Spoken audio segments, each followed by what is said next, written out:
Hello developers, welcome back. So if you are a Flutter beginner or just wanted to learn Flutter, then Dart is a programming language that you should know. But Dart is not that programming language that is out of from this world. It is very much similar to any other programming languages like Java. So if you are familiar with any other programming languages, then it will be very easy for you to understand the Dart and the Flutter related things of Dart. So in this video what we are going to learn is those Dart concepts that are heavily going to used in Flutter.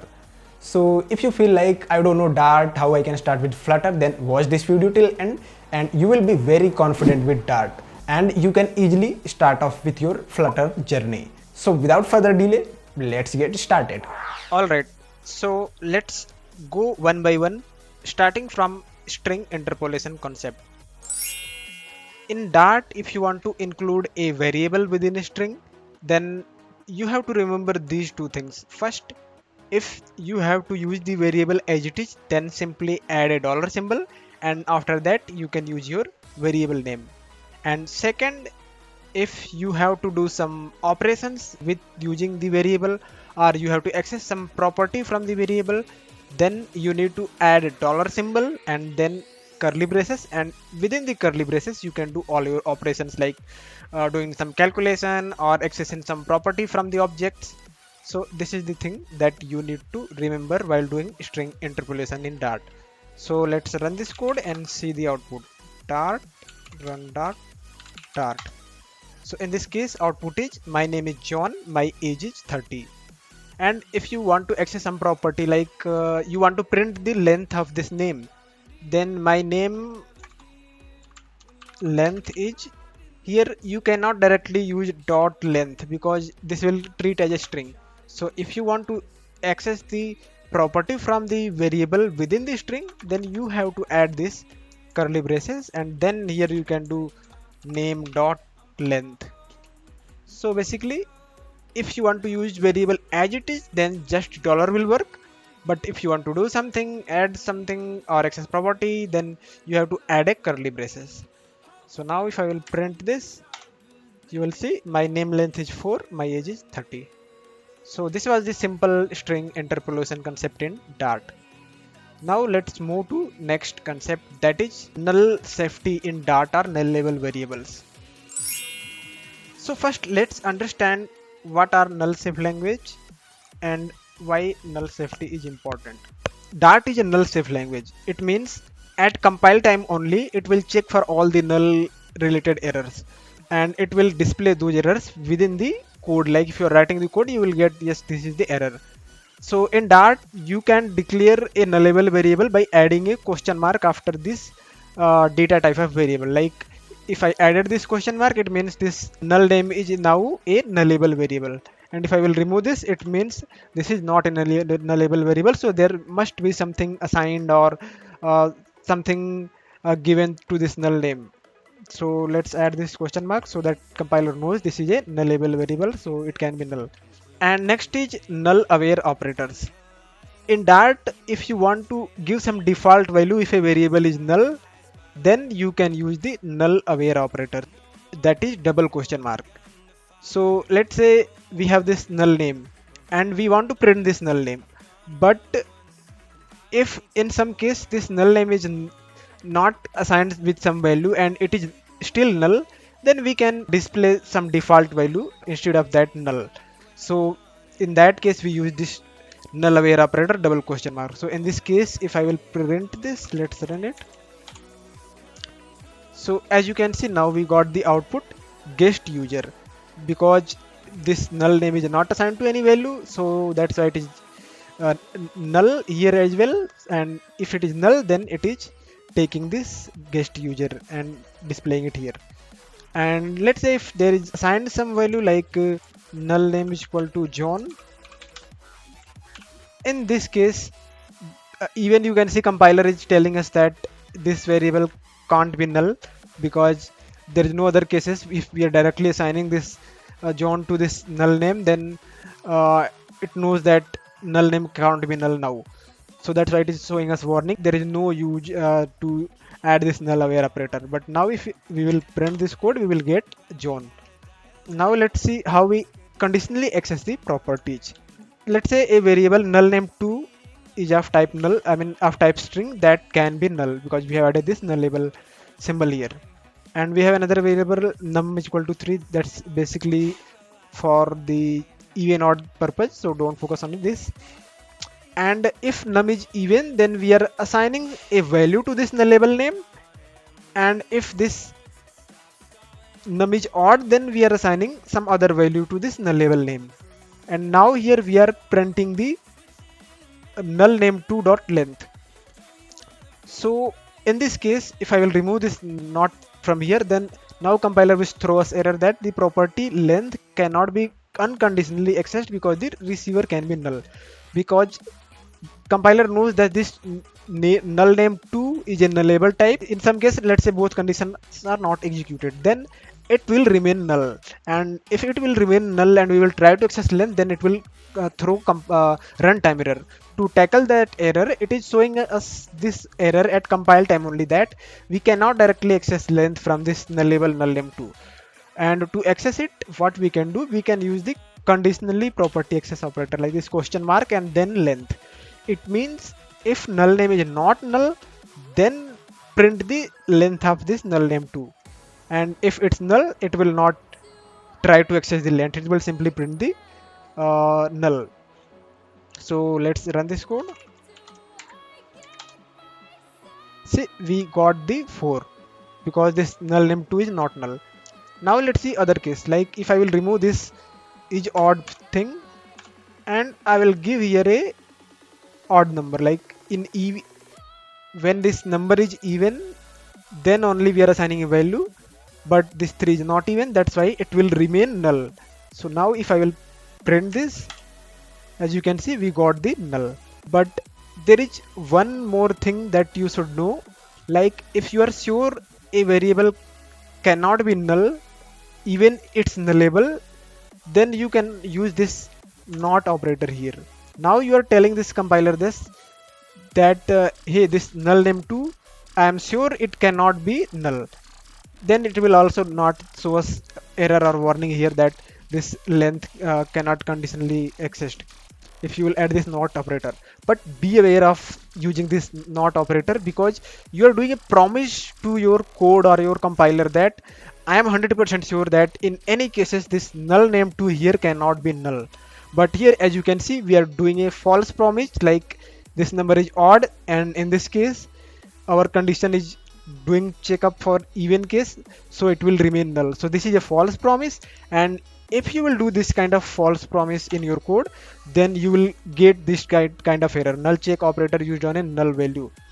So be aware of these things, you will get multiple time while doing Flutter this kind of error. So it means most likely you are trying to access some property from a variable that is null. So it's always preferred to use question mark instead of using this not operator to tell the compiler that it cannot be null. In scenario where we can use, like let's say this number is 4, and then we know that yes, this number is always fixed 4 and it will remain always even, and then it will be assigned something always. Then now we know that yes, it cannot be null always, it will remain John.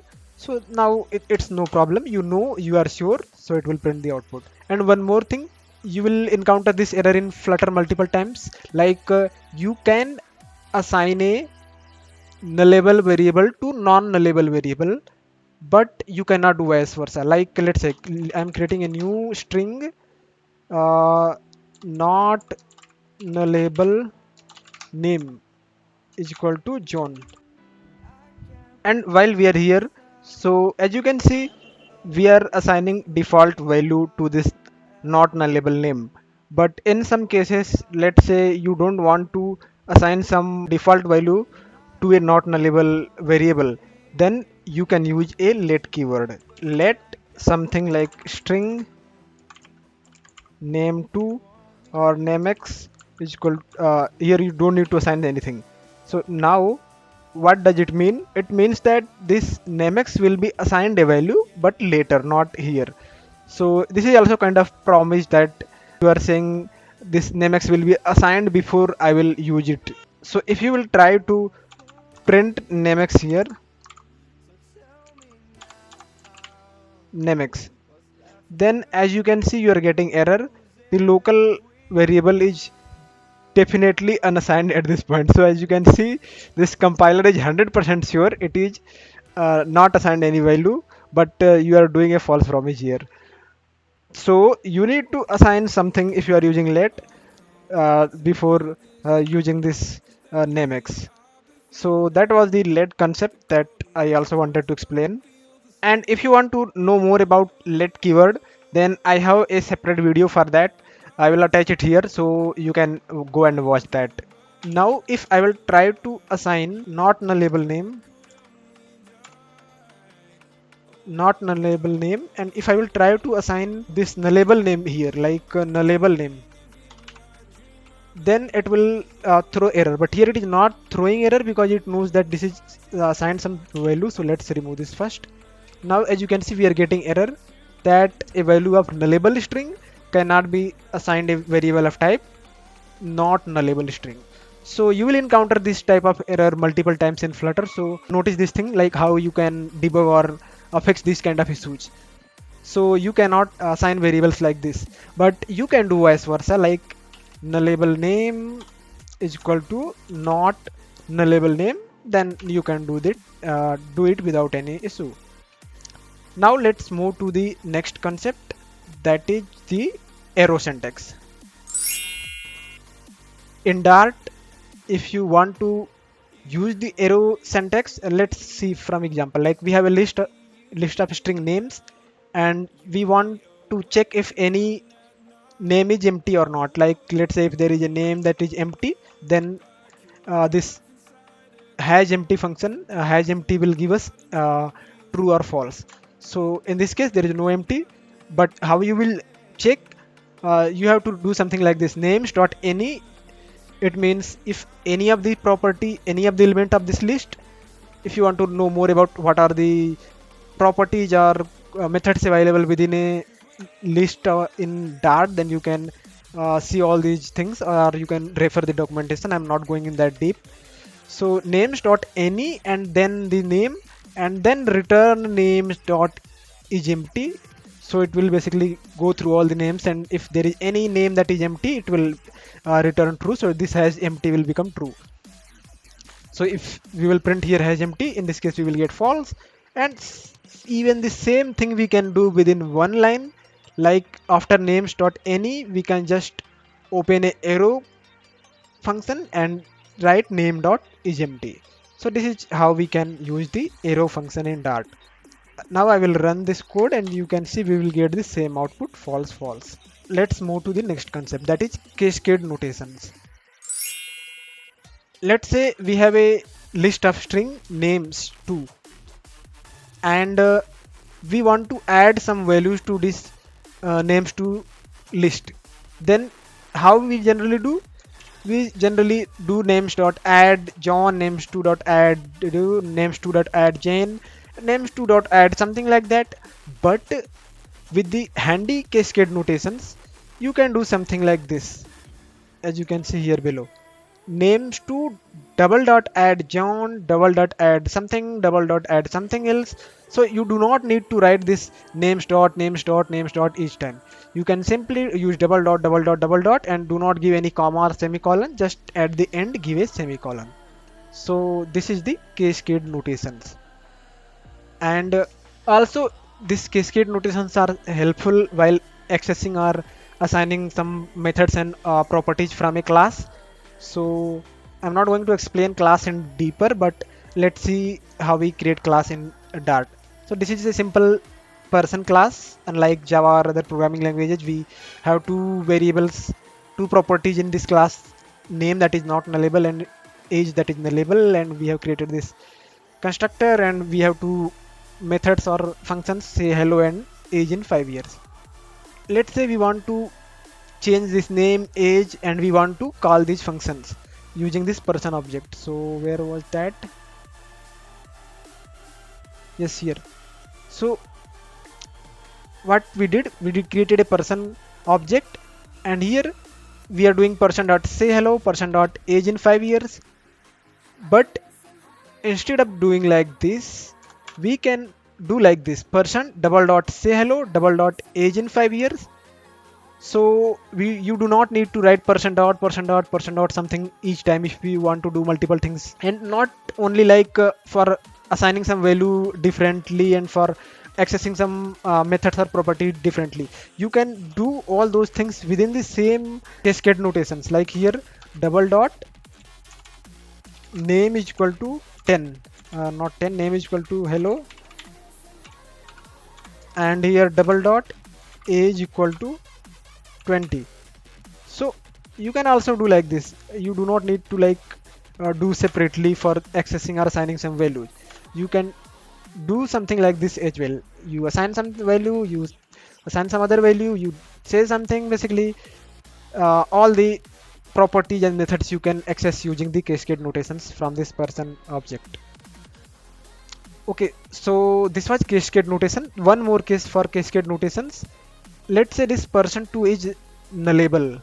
So if you want to use nullable variable and do some cascade things, then here, for example, in person2, if this person2 is even, then we are assigning value, otherwise it will remain null. So if you are dealing with nullable objects, then for using the cascade notations, you need to add this question mark just one time. Assume if you are doing this separately, not using cascade operations, then you have to do like this: person2 dot name is equal to xyj, and then again person2 question mark dot age equal to something like this, and then person2 question mark dot say hello. So all these stuff you do not need to do. You just need to add a question mark after this person2 and then use the normal cascade notations. So this was cascade notations in Dart. Very handy, and most of the beginners don't know about it. Now coming to next concept, getter and setters. Like if you created a class and within a class you created a setter like person3 dot setted set age and 30 person3 dot get age. We are printing the age. Now let's see this person3, and here this is how we create the getter, like data type get, the getter name, and then arrow function type like arrow, and then the variable name that you want to get using the getter.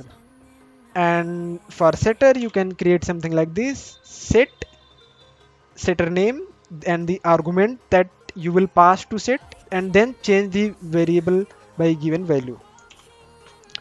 And setters are in some cases helpful. Let's say this age is a private variable, so that it cannot be accessed outside from this person3 object, and from some other library or from some elsewhere you want to modify this age. So if it is private, you cannot directly do like person3 dot age equal to something, so then you have to go with set age. But here you can have your own logic, like exception handling, or because age should be greater than 0, right? So if someone is trying to set age to some negative numbers, then if you have your setter and with validation logic, then you can do some validations as well. So it is handy in that case. Okay, so this is setter and getter. So for now, let's come to this passing the parameters in Dart.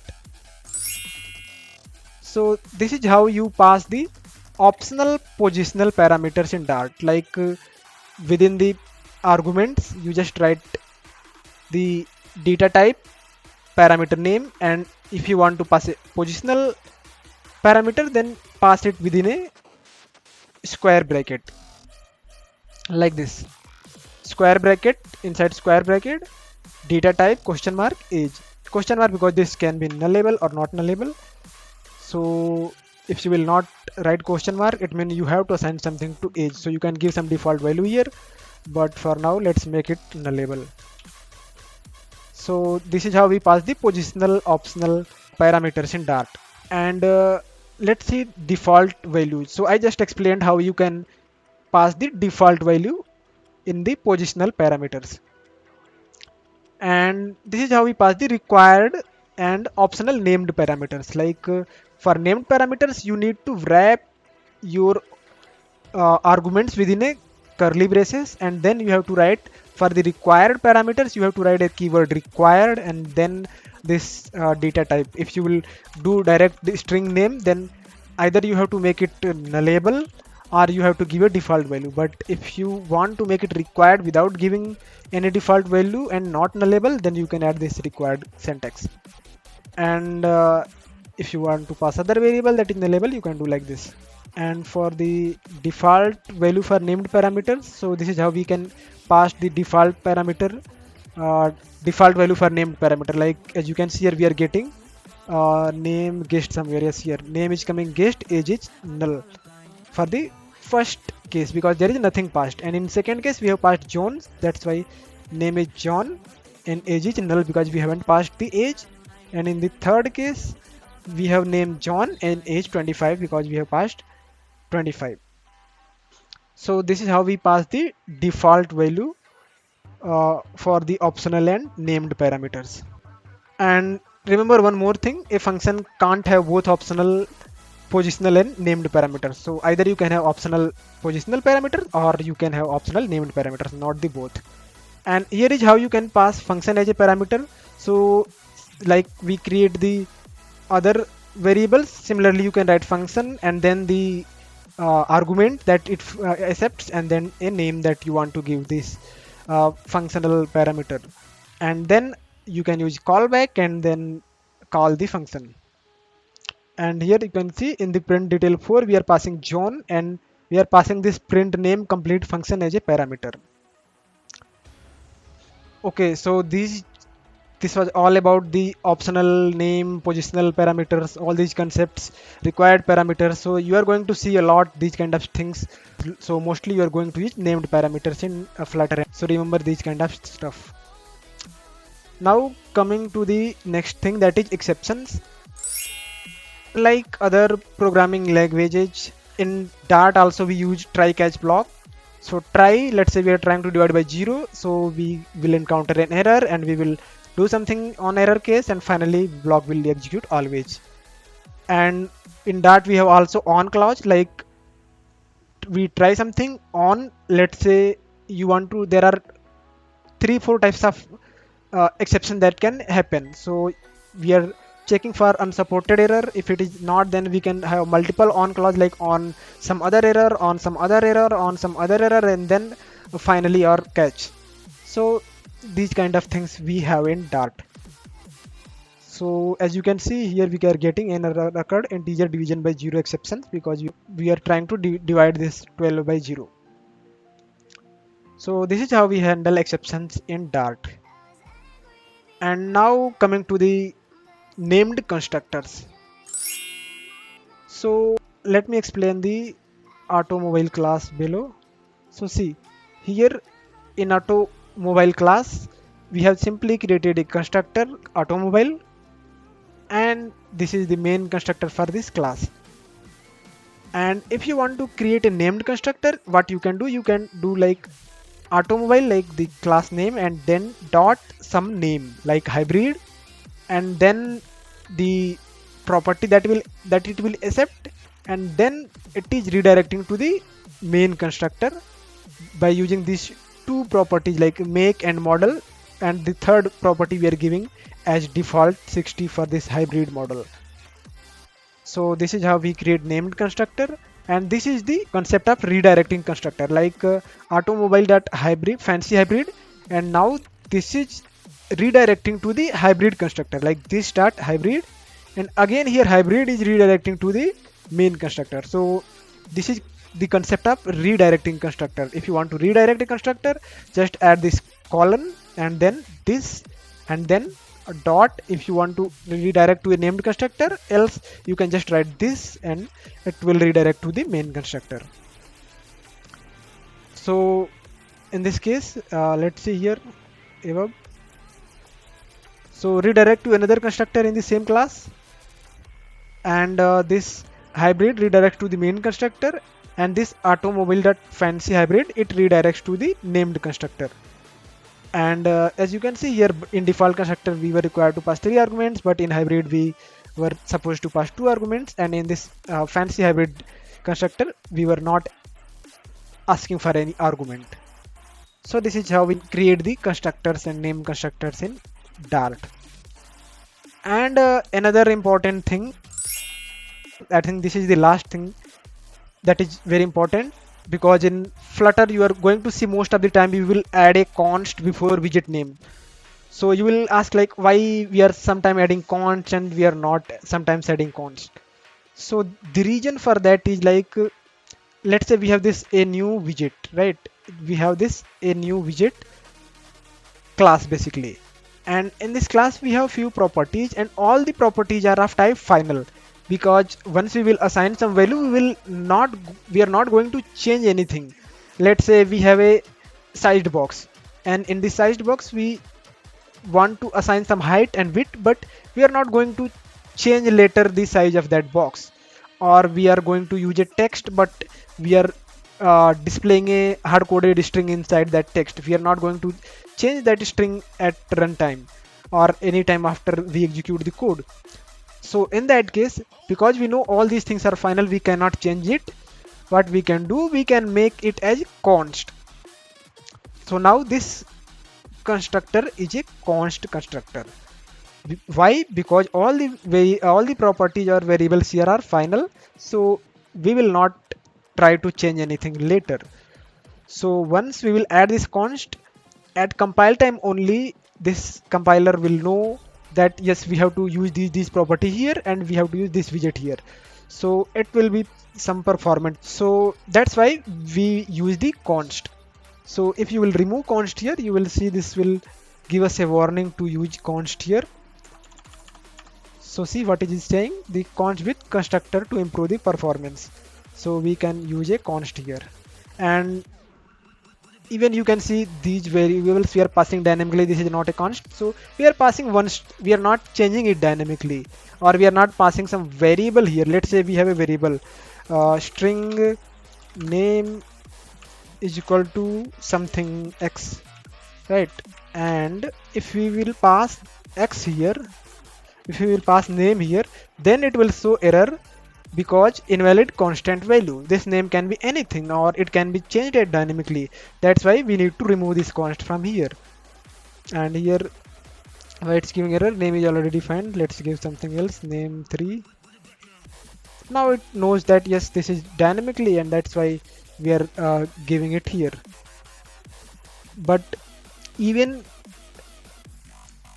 there are some other cases, like let's say you want some dynamic value from here as well, like in this widget, this property something is not final, then here itself you cannot use this const, because this says that this string something can be changed. That's why remove the const from here. And then if in that case I will remove this name and even I will hard code something here, it will not show us warning. So remember this, the concept of const, why we use it. Okay, so that's all about the Dart that you need to know while learning Flutter or before learning Flutter. So if you know these concepts, it will be very helpful if you will start off with your Flutter journey. You will not ask question like why we are using question mark, what is null label, what is the const, why we are using const, how to pass required parameters, named parameters, stuff like that. One last tips, if you want to practice all those concepts that I just explained to you, not exactly, but you will get most of the things here as well. So if you want to feel even more confident, what I would say, just open this Dart cheat sheet from the official Dart.dev website. I will give the link in the description. Open this and just do these tasks that are given here. So even you do not need an editor or something, within this website itself, within this documentation itself, you can complete to do. So for example, here it is saying to return a formatted string here, and you can read the expected output here. So what you have to do, just remove the to do and write complete the to do statement basically. Return, and we have to return like dollar. We learned how we use string interpolation in Dart. Dollar, we have to return x, and then dollar y, because we can simply use the variable name. We don't have to perform any operation here. And let's run it. So it's very handy. You can even change and run within this website itself. Let's see if we got it. Yes, we got it. Success. If you will make any mistake, like you forgot spacing or something you did wrong, then you will get error here within your browser. So this is how you can practice it. So go through this, see these concepts and code examples, and just try to complete all these to dos. Then you will be much more confident, because the best thing to learn something is by practicing yourself. So I would highly recommend you to go through this, read and complete all the tasks. So I hope everything is clear to you. If still you have some doubts, feel free to write down in comment section.